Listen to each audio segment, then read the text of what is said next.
வணக்கம் நேயர்களே, கடவுளூர் டிவி நேயர்களுக்கு லட்சுமண அன்பு வணக்கங்கள். இப்போ நம்ம பார்க்க போகிறது வார ராசி பலன். 11ஆம் தேதியிலேருந்து 17ஆம் தேதி வரை எப்படி இருக்க போதான்னு பார்க்க போகிறோம். ஸோ எப்போதுமே சொல்கிறது தான் லக்னத்துக்கு பாருங்கள். ராசிக்கு பார்ப்பதை விட லக்னத்துக்கு பார்க்க ரொம்ப பர்ஃபெக்டாக இருக்கும். உதாரணமாக ஒரு மகர லக்னம் விருச்சிக ராசினா நீங்கள் விருச்சிக ராசிக்கான பலன்களை பார்க்கறத விட மகர ராசிக்கான பலன்களை பார்க்க ரொம்ப பர்ஃபெக்டாக இருக்கும்.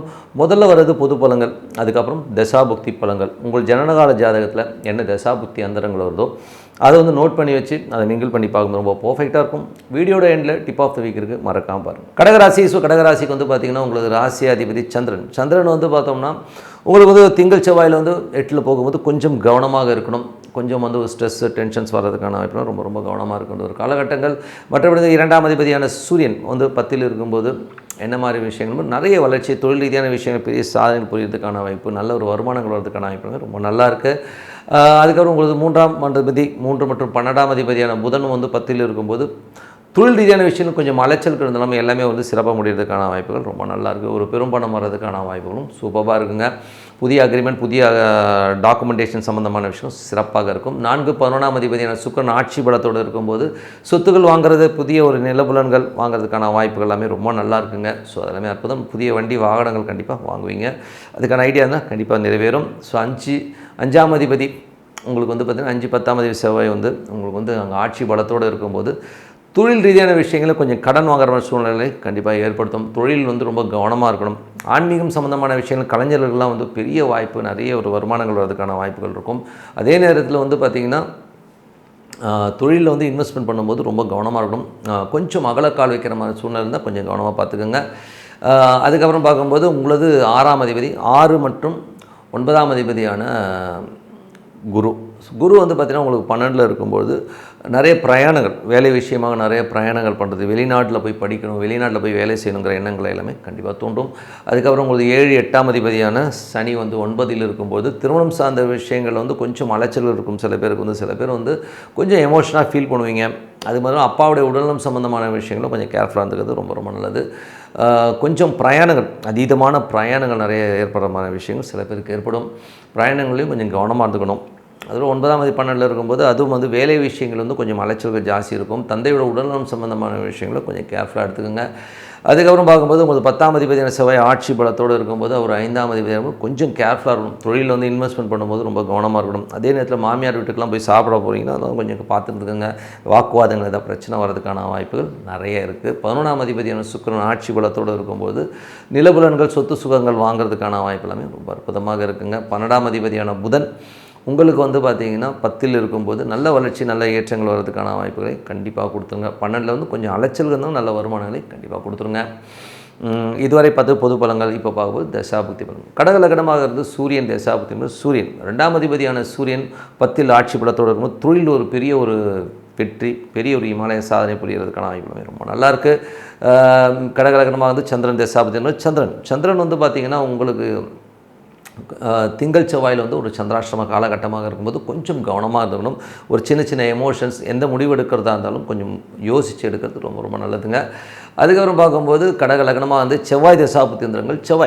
செவ்வாய் வந்து என்ன மாதிரி விஷயங்களை பண்ணும் அப்படின்னும்போது செவ்வாய் வந்து இப்போ இருக்கிறது தொழில் ரீதியான விஷயங்களும் கொஞ்சம் கடன் வாங்குகிற சூழ்நிலையை ஏற்படுத்தும். தொழில் ரீதியான விஷயங்கள் அகலக்கால் வைக்காமல் இருக்கிறது ரொம்ப நல்லது. கடக லக்னமாக வந்து ராகு தசாபுத்தி இருந்தாலும் ராகு வந்து உங்களுக்கு 8ல் இருக்கும்போது வெளியூர் பிரயாணங்கள், வெளி மாநிலத்தவர், அந்நிய மொழி பேசுபவர்களும் கொஞ்சம் கவனமாக இருந்துங்க. அவங்களால நம்ம கொஞ்சம் சிக்கலோ டென்ஷனோ வர்றதுக்கான வாய்ப்புகள் நிறைய இருக்குது. அதுக்கப்புறம் வந்து கடக லக்னமாக வந்து குரு தசாபுத்தியந்திரங்கள். குரு வந்து வேலை விஷயங்கள் கொஞ்சம் அலைச்சல்கள் இருக்கும். தந்தையோட உடல்நலம் சம்பந்தமான விஷயங்களை கொஞ்சம் கேர்ஃபுல்லாக இருந்துக்கணுங்க. கடக லக்னமாக இருந்து சனி தசாபுத்தியந்திரங்கள் 7-8ஆம் அதிபதி 9ல் இருக்கும்போது கொஞ்சம் பார்ட்னர்ஷிப் சம்மந்தமான விஷயம், சின்ன ஸ்ட்ரெஸ்ஸஸ் வரலாம். அப்பாவோட உடல்நலம் சம்மந்தமான விஷயங்களும் கொஞ்சம் கேர்ஃபுல்லாக இருந்துக்கிறது ரொம்ப நல்லது. கடக லக்னமாக இருந்து புதன் தசாபுத்தி. புதன் வந்து 12 மற்றும் 3ஆம் அதிபதியாக இருந்து அவர் 10ல் இருக்கும். புதிய ஒப்பந்தங்கள், தொழில் ரீதியான விஷயங்களை வர்றதுக்கான வாய்ப்புகள் நிறைய இருக்குது. அதே நேரத்தில் வந்து பக்கத்து வீட்டுக்காரரும் கொஞ்சம் மனஸ்தாபங்கள், அக்ரிமெண்ட், டாக்குமெண்ட் ஏதாவது கையெழுத்து போடுறீங்கன்னா கொஞ்சம் கவனமாக படித்து பார்த்து பண்ணிக்கிறது ரொம்ப நல்லதுங்க. கடக லக்னமாக இருந்து கேது தசாபுத்தியந்திரங்கள். கேது வந்து பார்த்திங்கன்னா உங்களுக்கு 2ல் இருக்கும்போது பேசும்போது கொஞ்சம் கவனமாக பேசுகிறோம், ஏதாவது வெடுக்கெடுக்குன்னு பேசுகிறோம். குடும்பத்துக்காக சில நேரங்களில் கடன் வாங்குற சூழ்நிலை கண்டிப்பாக ஏற்படுத்தும். கொஞ்சம் பார்த்து நடந்துக்குங்க. கடகலக்கணமாக வந்து சுக்கிர தசாபுத்தி யந்திரங்கள் சுக்கிரன் 4-11 ஆட்சி பலத்தோடும் புதிய வண்டி வாகனம் சொத்து சுகமாகிறதுக்கான வாய்ப்புகள் ரொம்ப சிறப்பாக இருங்க. ஸோ மற்றபடி என்னங்க என்னை பொறுத்த ஒரு நல்ல ஒரு பிரார்த்தனை மனதார இறைவனை வந்து பிரார்த்தனை பண்ணுங்க. டெய்லி ஒரு 10 நிமிடங்கள் அமைதியாக உட்காந்து இறைவனை பிரார்த்தனை பண்ணும்போது கண்டிப்பாக நம்ம அடுத்த லெவல் போகிறதுக்கான வாய்ப்புகள் ரொம்ப சிறப்பாக இருக்குது. Tip of the week. So tip of the வீக்கில் வந்து இப்போ நம்ம பார்க்க போகிறது வந்து கிரக மாளிகா யோகம். ஸோ நிறைய பேர் வந்து இந்த கிரக மாளிகா யோகம் வருதுன்னா ஆஹா ஓஹோ அவன் வந்து அப்படியே கொடி கட்டி பறப்பான் அப்படின்லாம் சொல்லுவாங்க. ஸோ அப்படிலாம் ஒன்றுமே கிடையாதுங்க. கிரக மாளிகா யோகன்றது வந்து இப்போ ஒரு கட்டத்தில் வந்து லைனாக கிரகங்கள் இருக்கும். அப்படியே என்ன சொல்கிறது பூ தொடுத்த மாதிரி இருக்கும் அந்த கிரகங்கள்லாம் லைனாக. ஸோ அந்த மாதிரி இருக்கிறது வந்து கிரக மாளிகா யோகம்னு சொல்லுவாங்க. அடுத்தடுத்து கிரகங்கள் இருக்கிறது.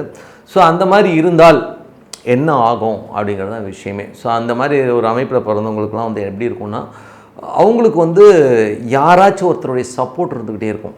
அதுதான் ஒரு மெயினான விஷயம். இப்போ வந்து ஒருத்தன் ஒன்றும் இல்லை, சில பேர்லாம் கீழே விழுவான், அவனை தூக்கி கொடுத்து கூட ஆள் இருக்காது, அவன் அம்போடு பேடு கிடப்பான். ஸோ ஆனால் சில பேருக்கு பாருங்கள் அப்படியே ஒருத்தவங்க தூக்கிட்டு போவான், ஒருத்தன் டிஃபன் வாங்கி கொடுப்பான், ஒருத்தன் சோடா வாங்கி கொடுப்பான். ஸோ இதுதான் கிரகமாளிகா யோகன்றது.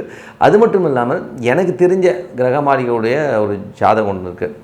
அவர் வந்து எப்படின்னா வேலைக்கு போவார், வேலைக்கு போயிட்டு அப்படி வருவார், ஈவினிங் 6 மணிக்கு முடித்த உடனே அப்படி 6:15 வந்து டாஸ்மாக் போயிடுவார். ஸோ நேராக டாஸ்மாக் போயிட்டாருன்னா சாப்பிடுவார், சாப்பிட்டு நேராக வருவார், கீழே வந்து வீட்டில் வந்து படுத்துருவார், சாப்பிட்டு படுத்துருவார், அவ்வளோதான். இதுதான் அவரோட ரொட்டீன் லைஃபு.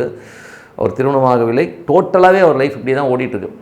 ஆனால் இந்த மனுஷனுக்கு வந்து நீங்கள் பார்த்தீங்கன்னா எந்த பிரச்சனைனாலும் சரி, அந்த அளவு ஒரு வியாபாரம் ஆரம்பிப்பான். அந்த வியாபாரத்துக்கு பார்த்தீங்கன்னா எவனோ ஒருத்தன் 1 லட்சம் 2 லட்சம் கடன் கொடுப்பான். கடன் கொடுத்து வியாபாரம் பண்ணுறான்னு சொல்லி இவனுக்கு கொடுப்பான். இவன் வியாபாரம் பண்ணுறேன்னு சொல்லிட்டு ஒரு 6 மாதத்துல எல்லாம் காலி பண்ணிட்டு மாப்பிள்ளை அது காசு இல்லைன்னுவான். ஆனால் அவனை யாரும் சட்டை பிடிச்சி கேட்டதோ அடித்ததோ கிடையவே கிடையாது. அவனை வந்து அப்படியே விட்டுருவாங்க. அப்படியே சரி போய் தொலைன்னு விட்டுருவாங்க. இதுதான் கிரக மாளிகை யோகம். அவனை யாரும் கேட்க மாட்டாங்க, அவனை யாரும் காசு கேட்டால் திருப்பி கொடுக்க போகிறதில்ல அவனும். ஸோ ஒரு பிரச்சனை இருந்தால் பின்னாடி வந்து ஒரு தாங்கி பிடிக்கிற ஒரு கைகள் அவனுக்கு வந்து எப்போதுமே இருக்கும். இதுதான் கிரக மாளிகை யோகம். ஏன்னா ஏதாவது ஒரு பிளானட் வந்து அவனுக்கு சப்போர்ட்டுக்கு இருந்துகிட்டே இருக்கும். அதுதான் வந்து இந்த கிரக மாளிகையோட யோகம். இதனால் வந்து ஒரு பெரிய கோடீஸ்வரன் ஆயிடுவான், பெரிய எல்லாம் கிடையாது.